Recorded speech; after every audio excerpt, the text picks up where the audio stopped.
afternoon to those joining us in our headquarters, our relatively new global headquarters here in Washington today. Good evening to those watching online from Europe. Hello to everyone joining us from throughout the world. My name is Fred Kemp. I'm President and CEO of the Atlantic Council, and I'm delighted to welcome you to Atlantic Council Front Page. This is our premier platform for global leaders, and it's an honor to host today the Minister for Europe and Foreign Affairs of the French Republic, Jean-Noël Barrot. Today's discussion turns our attention to one of the most enduring and consequential bilateral relationships in U.S. history. In the nearly 2.5 centuries since France became the first country to formalize diplomatic relations with the newly born United States, and next year, Mr. Minister, is the anniversary of the revolution here. France became the first country to formalize diplomatic relations with newly born United States. Since that time, this pillar of the transatlantic relationship has seen moments of triumph and moments of trial. From Lafayette and Washington to the beaches of Normandy, the United States and France have forged a partnership unlike any other, based on common values and history. However, this relationship goes beyond just sentiment. At each major inflection point in recent history, our countries have stood together, not just because of friendship, but because of shared interests. And now, facing a war on European soil, facing an unfolding trade war potentially, rapidly evolving technological disruptions, and more, the United States and France must consider how to recalibrate and perhaps how to reinvent its partnership and the broader Atlantic alliance with it in order to achieve our common goals of security, prosperity, and freedom. As we think through how to best to address these challenges, we are delighted to welcome Minister Barrot for today's event and on the occasion of his first visit to the United States in his current role. The minister has held numerous positions in the French government, including most recently Minister Delegate for Europe and then Minister Delegate for Digital Affairs, making him well-placed to share the French perspective on the political dynamics at the EU level as well as critical issues of digital and tech policy. And it may help in these times also to be an economist. The Minister Barroso, welcome to the Atlantic Council. Before we begin, let me just say to our audience that we will be taking questions. First, Minister Barrot will make some opening comments. Then I will join him on the stage and ask a few questions, and then turn to the audience for questions. For those in person, we'll have a microphone to pass around. For those online, please go to askac.org, askac.org, to send your question in virtually. Minister Barrot, it's always a pleasure to have someone speak at the end of meetings in Washington instead of the beginning of meetings of Washington, so we look very much forward to your reflections.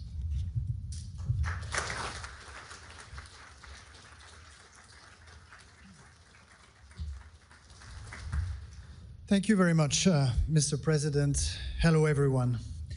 1 week from now, on May 8th, will mark an important anniversary, the 80th anniversary of the end of World War II in Europe.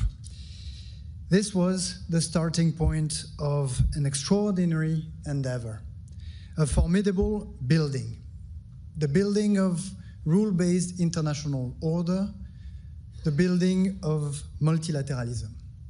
Who was the architect of this formidable building? Well, the architect of this building were the United States of America. They did not do this out of charity.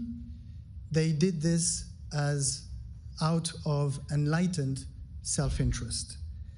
They collected substantial dividends from multilateralism throughout the 8 decades that have just passed by. The dividends of multilateralism. Think about security. Thanks to the Non-Proliferation Treaty, we collectively have avoided a race to the nuclear bomb that would have caused so much instability and raised the cost of defense for all our countries. NATO has allowed the US, alongside its European partners, to ensure security in the North Atlantic, but also to offer major investment opportunities for its defense industry. Think about trade. WTO has allowed the US economy to grow, has allowed US services to thrive, digital services, financial services around the world. Think about currency. The Bretton Woods institutions, the Bretton Woods framework, have made the dollar a global reserve currency. What does it mean to be a global reserve currency? It means that everyone wants to hold you so that the yields on your treasury bonds are the lowest on earth. And even more than that, when there is a crisis, even when there is a crisis in the US, people rush to buy your treasury bonds, and the cost of borrowing goes down. These exorbitant privilege, as a French president coined it, is part of the dividends of multilateralism that US brought to the world and that they also benefited from. This formidable building, the building of multilateralism, was designed 80 years ago for a unipolar world, where a benevolent hegemon, the United States of America, was the guarantor of rule-based international order. A world in which US leadership was unchallenged, untested. But 80 years later, indeed, the world has changed. It has become multipolar, US leadership is challenged, and sometimes multilateralism seems powerless or unfit for purpose. And therefore, and gradually, a temptation arises for the US to perhaps let go of multilateralism, quit multilateralism, to pull back, or to restrain. This is sovereign choice that belongs to the American people. But this would be a major shift for the US, who would not be able to collect the dividends of multilateralism any longer, a major shift for the world, because the multilateralism will survive whether or not the US quit multilateralism. And so someone will fill the void, starting with China, who is already getting ready to step up and to become the new hegemon of this new era of multilateralism, in the case where the US would decide to let them play this role. Now, there is another route. There is an alternative route.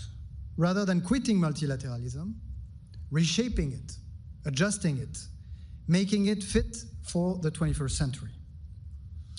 The first step, and this is a difficult step, is accepting to share the power in order not to lose it altogether.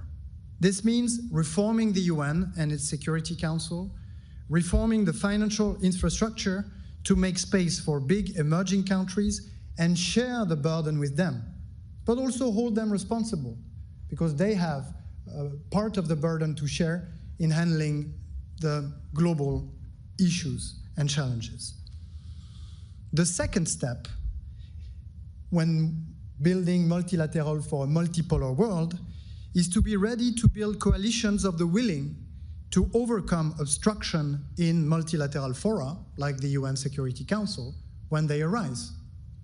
It's not because something won't happen at the UN or at the IMF or at the World Bank that you cannot design a coalition of the willing with willing and able countries in order to overcome this obstruction. This is the new era of multilateralism, and this is the route that Europe is willing to take, and that Europe is hoping to take alongside the United States of America. 1 week from now, we'll celebrate another anniversary, not on May 8th, but on May 9th, the 75th anniversary of the birth of Europe. On May 9th of 1950, my distant predecessor, Robert Schuman, woke up in a country, France, that was 5 years past World War II, but where tensions were arising with the neighbor and rival, Germany. Germany was recovering for the war faster than France was. And so what was the tendency in Paris on that day, in that year? Well, the tendency was protectionism, was raising tariffs, raising barriers to prevent Germany from thriving and fully recovering. And so Robert Schuman, as he was heading to the Council of Ministers, he had this crazy idea in mind to put in common steel and coal across France and Germany, swimming against the tide to favor cooperation over confrontation. At the Council of Ministers, he barely mentioned this initiative for his prime minister not to prevent him from announcing it. And at 6 p.m., in a 1 minute and 30-second speech, he made this unilateral offer to create the European Steel and Coal Community and laid the foundation of a multilateral cooperative European Union. So you see, when times are hard and when the tendency is to restrain, pull back, raise barriers, those visionary men that brought us prosperity and that brought us peace in the European continent, they swam against the tide and offer innovative models for cooperation. So let us find inspiration in the great work of these visionary people. Thank you very much.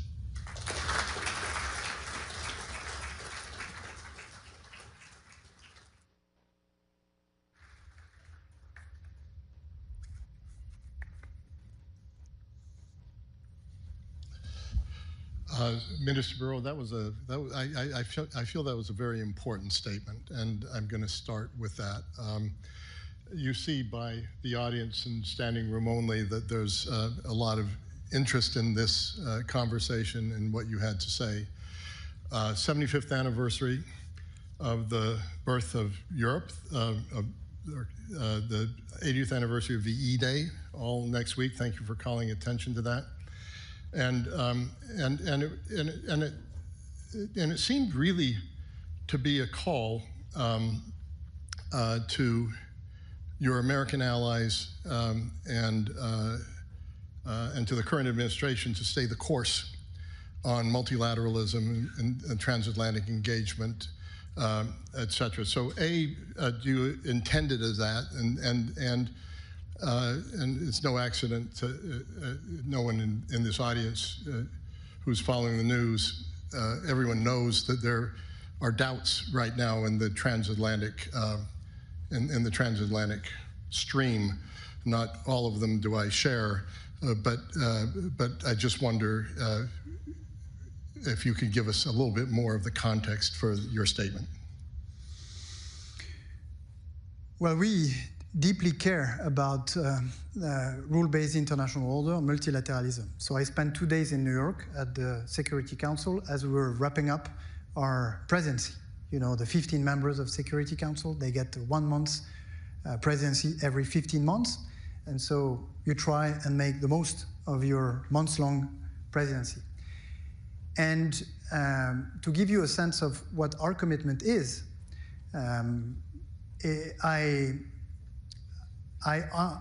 we are very committed to the 3 fundamental missions of United Nations: peace and security, human rights, sustainable development.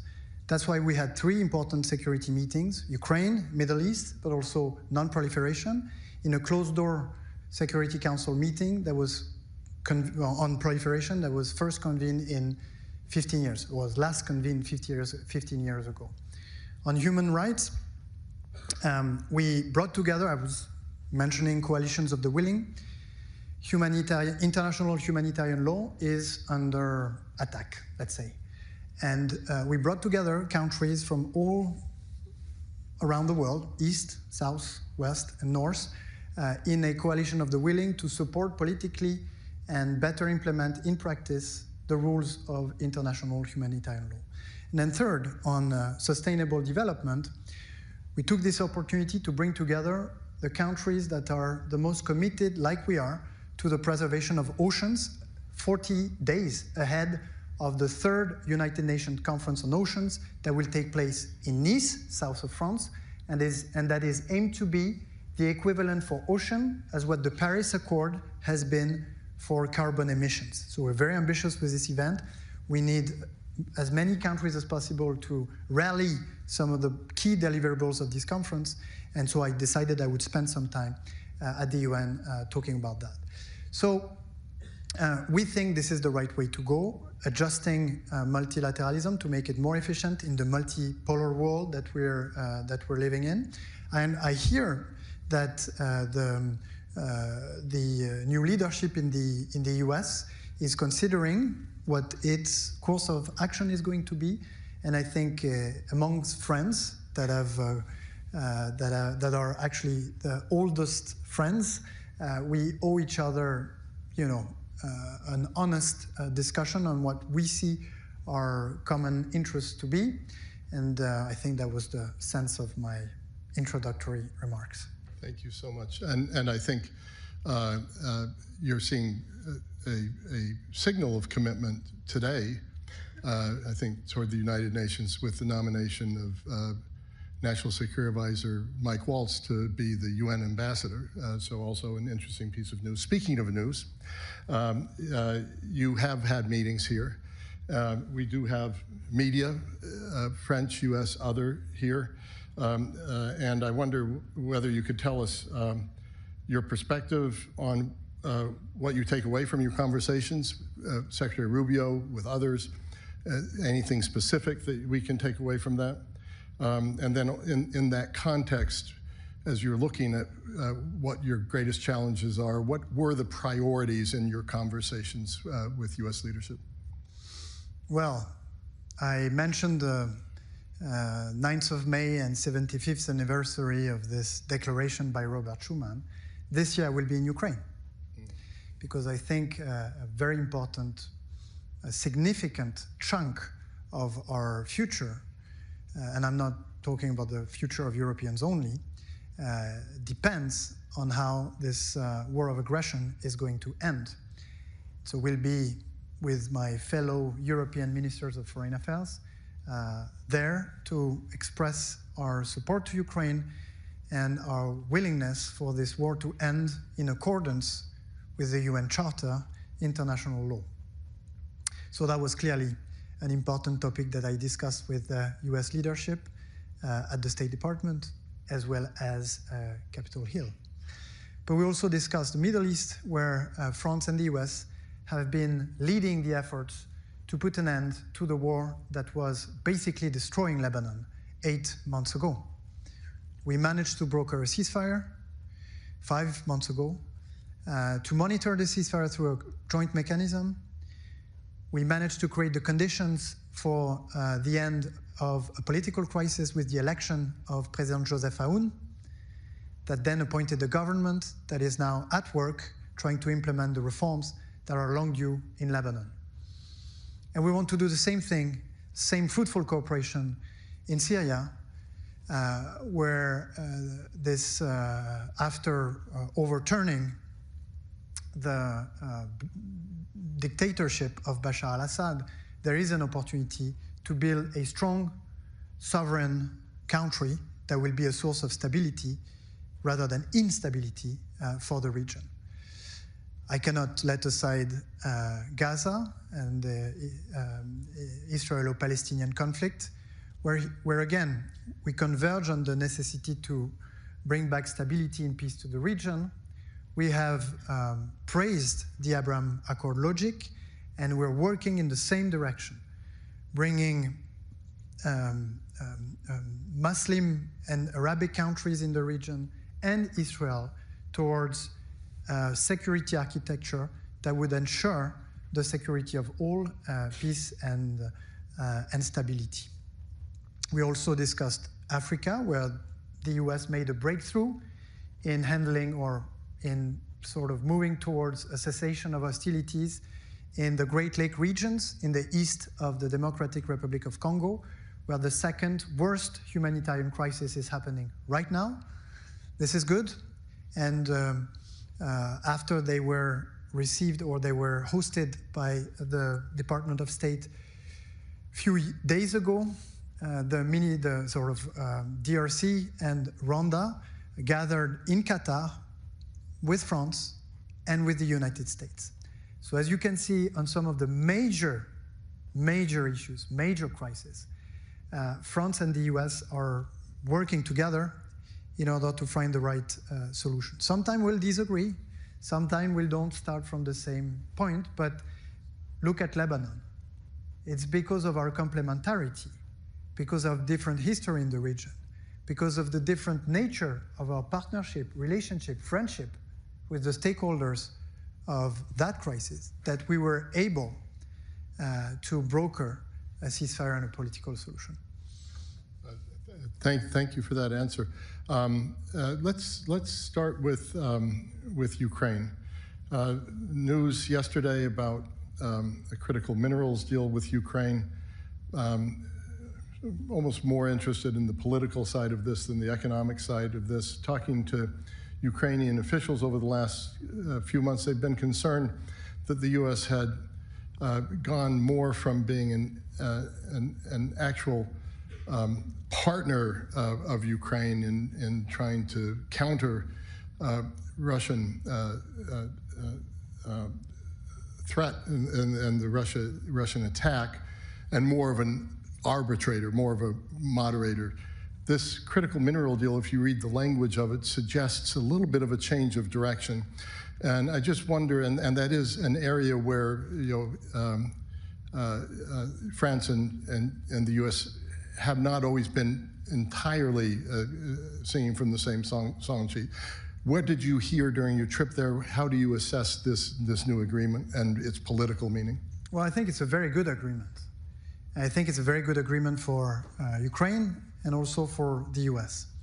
But I also think that it tells us something very important about what's happening right now. Let's go back to the Oval Office when President Zelensky was there. What was the expectation by President Trump with respect to Ukraine? Well, actually, there were two expectations: ceasefire and sign a minerals deal. Since then, on March 9, in Jeddah, Saudi Arabia, Ukraine accepted a comprehensive ceasefire. And yesterday night, they agreed to a minerals deal with the United States of America. They've done their part of the job. They've walked their part of the talk.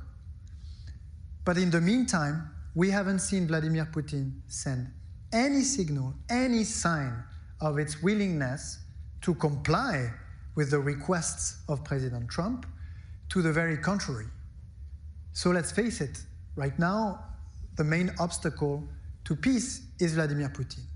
So what I found very interesting in my meetings here in Washington is the efforts, the commendable efforts by Senator Lindsey Graham, who put together a massive package of sanctions that he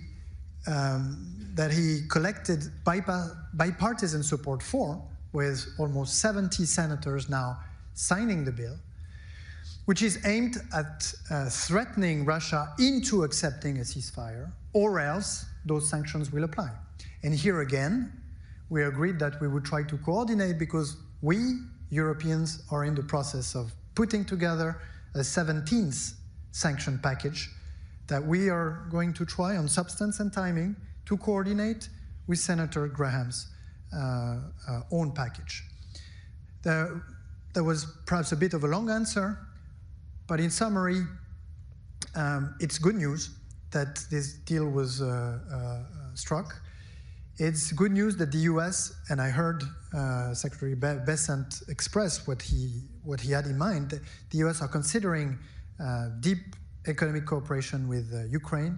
It goes in the right direction. It's the right course that should be taken, basically. And Secretary Bessent also said this is meant to be a signal to Putin, and you see it as that as well. Yeah, put together this deal, the package by Lindsey Graham, who last time I checked is not a political adversary of President Trump, as well as the pressure that Europe is building up on Russia. And you get a sense of, well, the fact that it's now basically Putin's fault if we don't yet have a ceasefire in Ukraine.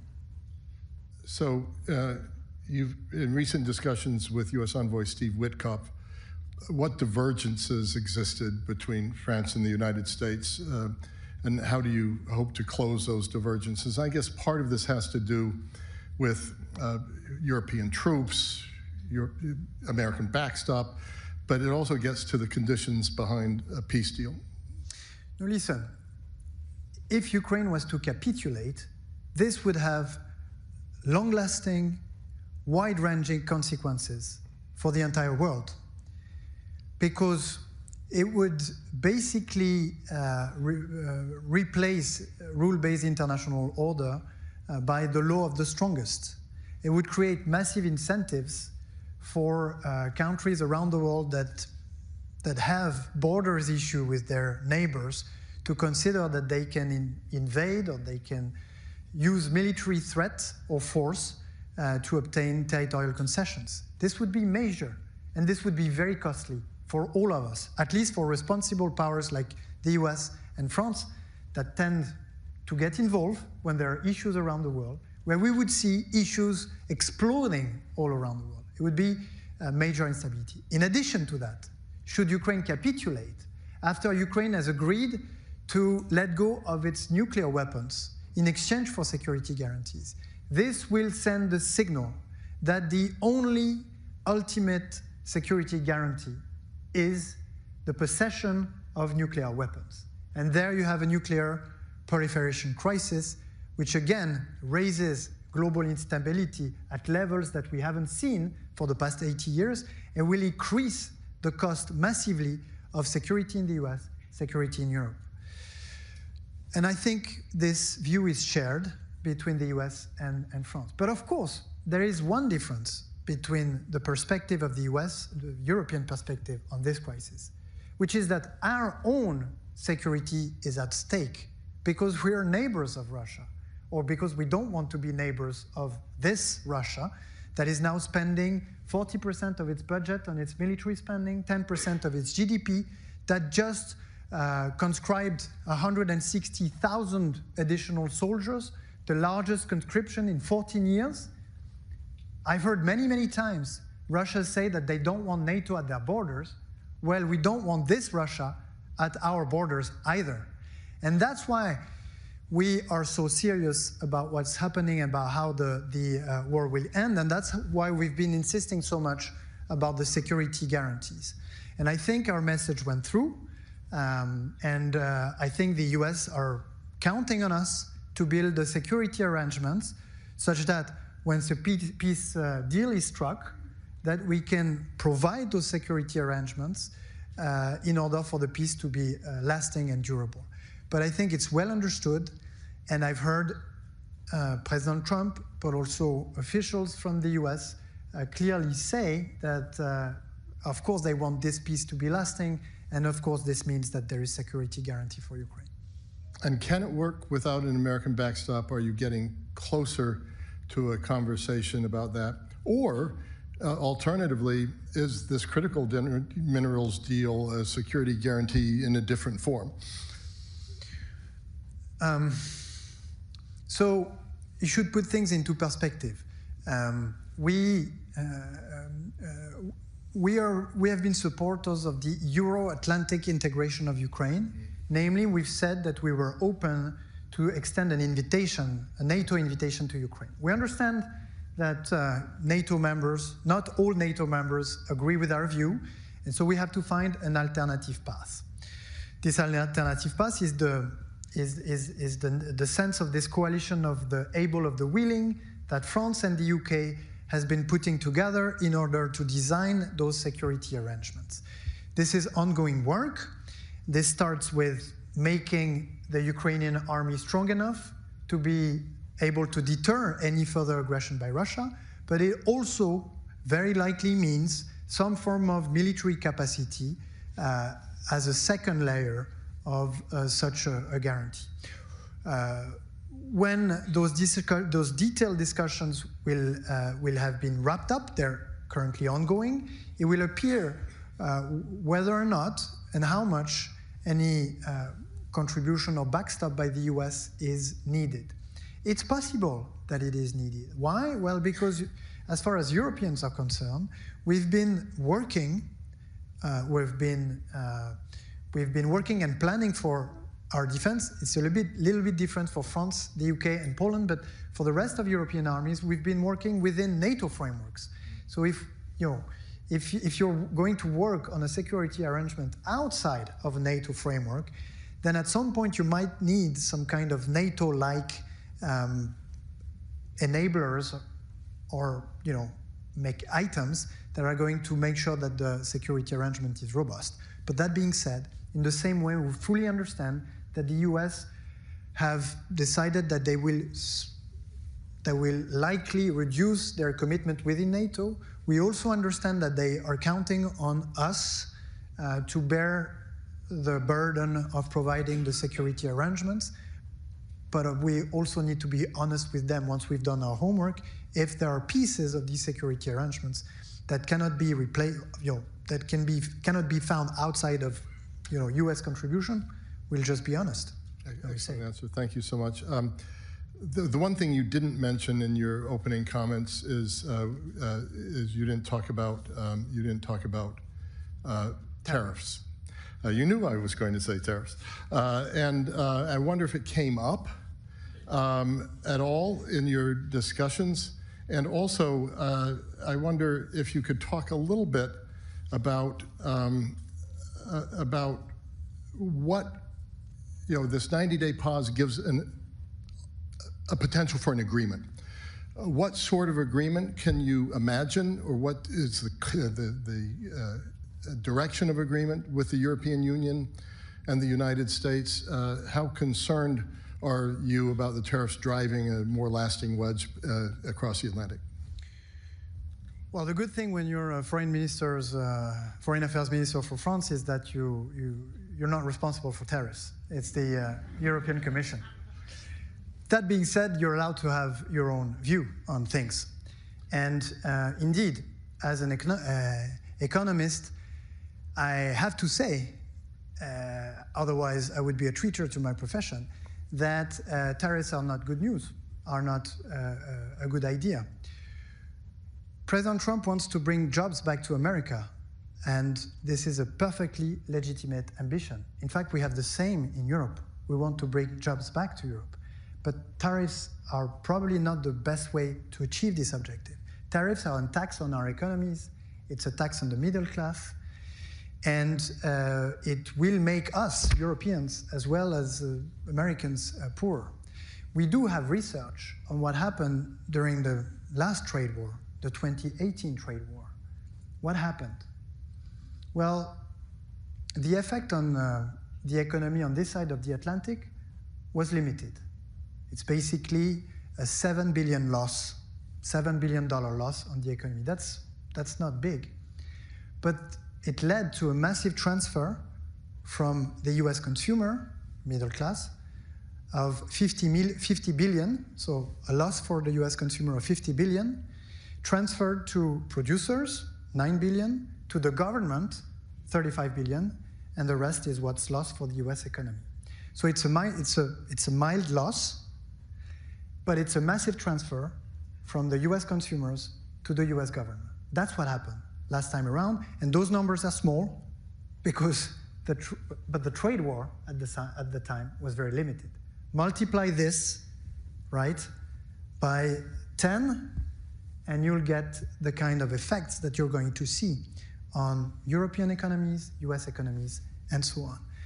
So our hope is to reach the same type of outcome that we got the last time around. The US applied tariffs, we retaliated, and then at some point we lifted those tariffs. It was not the same administration that did it, but still, those tariffs were lifted. And I really hope that we'll get to this objective. Because, again, we're very closely intertwined economies. So we have a lot to lose, while we have major rivals, adversaries, competitors that are going to benefit massively from this trade war if we sort of choose confrontation over cooperation. So let me ask one follow-up there, and then I'll go to the audience. On the tariffs, did you raise this issue when you were here? You are the foreign minister, but it is a political as well as an economic issue. And did you get any indications of what direction the agreement could go? Well, the good thing about being Marco Rubio is that you're not in charge of tariffs either. But when we met in NATO, I told him that if there was only one positive aspect of those tariffs, is that by lowering GDPs, they would allow us to reach our NATO targets faster. That's on the record, everybody. Let me take a first question from Bill Drozdiak. William Drozdiak, author and journalist. We seem to be entering a phase, a new intensive phase of big power rivalry with the United States retreating from security commitments in Europe, Russia militarizing its society and having designs on other neighbors besides Ukraine, and China seeking economic domination of the world. President Macron has spoken often about the need for Europe to achieve greater strategic autonomy. Do you think Europe should seek to constitute a fourth bloc, even at the risk of putting greater space between its principal ally, the United States? And a quick follow-up, you spoke about the need to share power in a multilateral context. In terms of UN Security Council reform, is France prepared to fold its seat into the European Union presence, or would you also agree to the idea of expanding the Security Council to have 10 to 12 nations? Well, thank you. So you mentioned Russia, you mentioned the 4 blocs, that was your first question. I wouldn't call Russia a bloc. Russia has a GDP that is 20 times smaller than the EU. I wouldn't call that a bloc. Russia is a big country geographically. It is one of the winning nations of the Second World War. So it has there are a number of consequences coming with that, including the permanent seat at the Security Council. But I wouldn't call Russia a bloc. And we don't see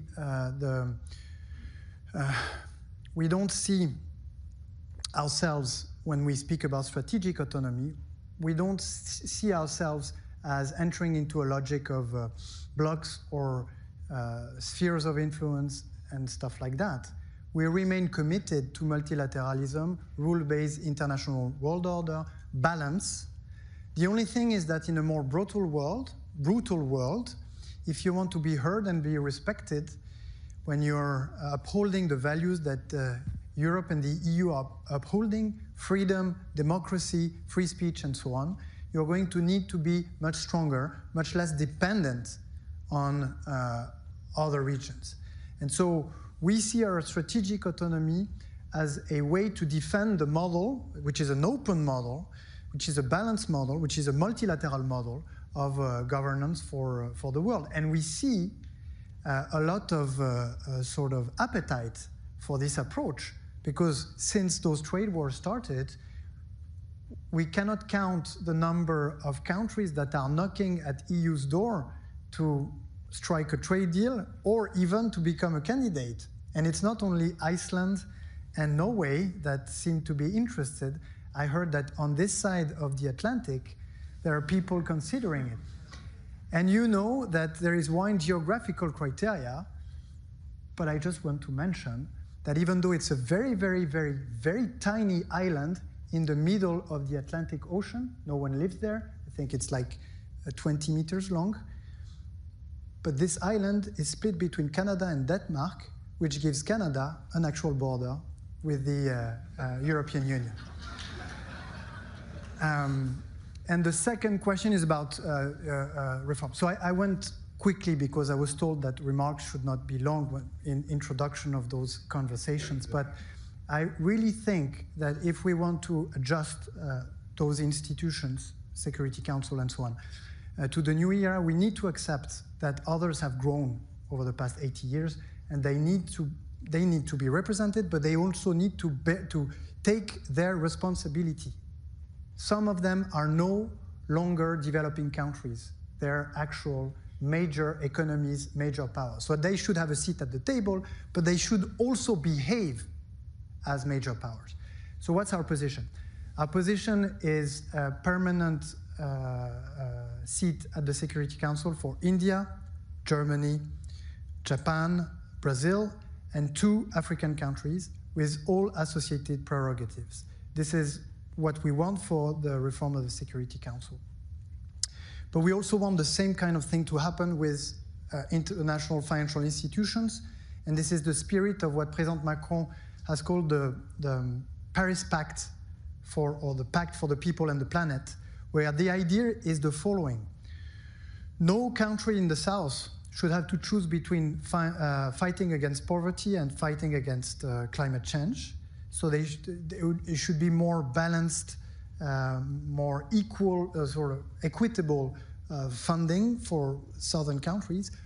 But those emerging countries from the South that are now developed economies should also bear their responsibilities with respect to the least developed countries, with the poorest countries on the planet. Because right now, some of them are sort of bunching with the least advanced countries to not sort of take their responsibility with respect to the poorest countries. So that's the spirit in which we're pushing. And in fact, I had a meeting dedicated to Security Council reform on Monday in New York with some of the African countries that are working on it. Thank you for that clear answer. Well, we've got a lot of questions now. We've saw this gentleman first. And then we'll go. I'll figure it out. We'll figure it out. Where have I got it? I want to turn to the French press here at some point too. Is anyone here that wants to? There we go. That's what I'm going to do next. There we go. Please. Thank you, Foreign Minister. In context with President Macron's call to Prime Minister Modi of India in solidarity after the terror attack in Pahalgam, Kashmir, India, do you see a justifiable response by India against this attack as another roadblock to ensuring the India-Middle East corridor gets off the ground? Of course, it was set back after the Israel-Hamas war. Did that conversation come up in your discussion with Secretary Rubio today? And if not, then what do we need to do collectively as the international community to make sure this gets off the ground? Could you identify yourself too? Oh, yes, Jay Kansara, independent analyst. Thank you. So President Macron has been in touch with Prime Minister Modi. I've been in touch on the phone 2 times with Dr. Jaishankar, my fellow Foreign Affairs Minister from India. We express solidarity. We've expressed that we stand alongside India to fight against terrorism. Of course, we hope for restraint on both sides, for the tensions not to escalate. And I heard Secretary Rubio call Pakistan to formally recognize the terrorist nature of this attack and to condemn it in the strongest possible way. And I would happily join his call to Pakistan to recognize the terrorist nature of this, of what happened. And we'll keep in touch with Marco Rubio, but also with my fellow Minister David Lammy from Great Britain, UK, and my Indian colleague in order to ensure or to try and avoid an escalation in the region. Please.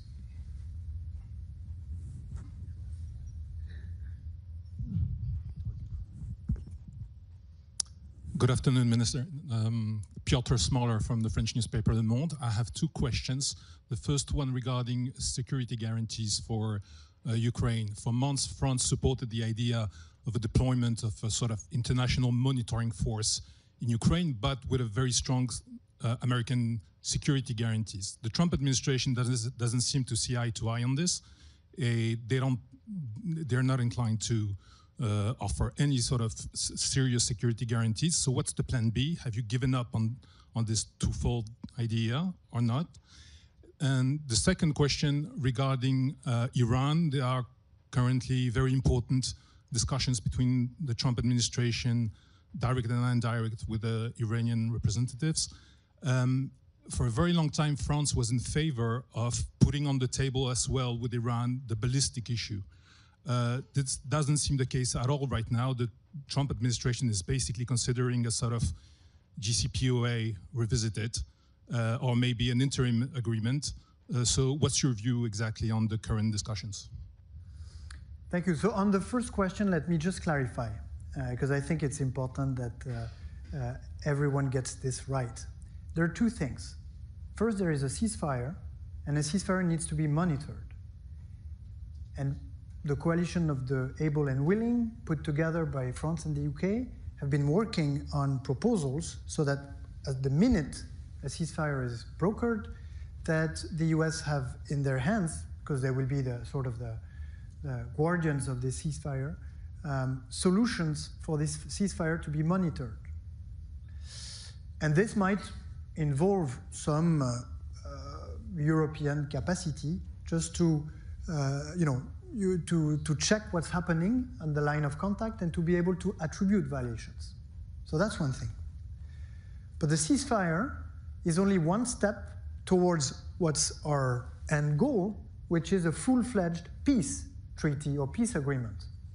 This peace agreement that the Ukrainians and Russians will be discussing, but that was President Trump's intuition, this discussion cannot happen while the war is happening in Ukraine. That's why you need a ceasefire for this discussion to start.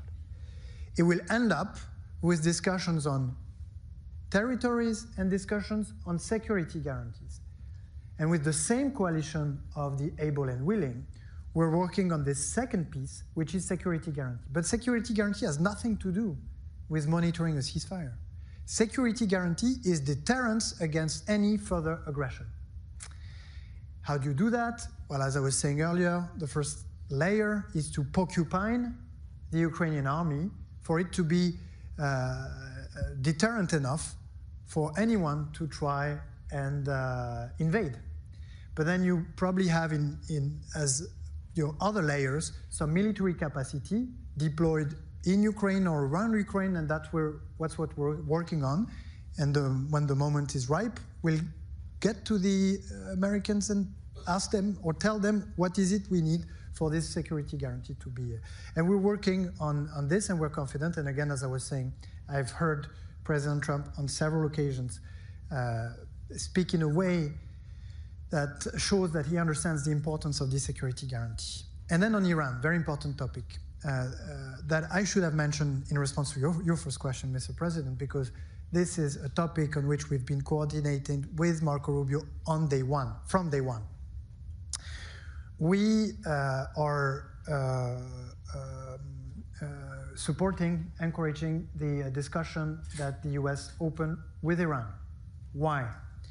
Because Iran is posing a major threat to our security interests. Because we, France, Marseille, are within reach. And because our partners, close partners in the region, are also within reach. So we are very serious about this question. But we believe that there is no other route, no other path than a diplomatic path to solve this issue. That there is no military solution to this issue, and that any form of military attempt to solve this issue will have very large costs that we would not like to bear. So in order for this discussion to be as successful as possible, we've been coordinated with the US on substance and timing. Substance because our teams have been working over the past few months ahead of the expiration of the JCPOA, of the nuclear agreement that was struck 10 years ago and that is expiring in the fall. So we were getting ready for this expiration, and we have a clear idea of indeed what might be a robust and protective deal for us. And this would include indeed some of the ballistic components, but also the regional activities components. And the substance is sort of at the disposal of US negotiators because it's for free and there is no copyright. And I was very transparent with that. But we also coordinated on timing because we will not hesitate to reapply all the sanctions that we lifted 10 years ago when JCPOA was struck.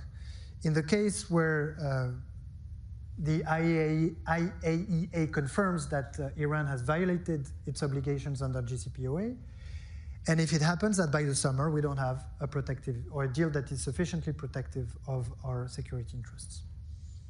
So this has got to be the last question. I really apologize to others, but I saw that gentleman's hand up first right here in the middle. So, no, there we go. Yes, please, thank you. Please, yes, yeah, thank you. Monsieur le Ministre, thank you for being here. I'm Alexandre Chamy from Sciences Po Paris and Georgetown University.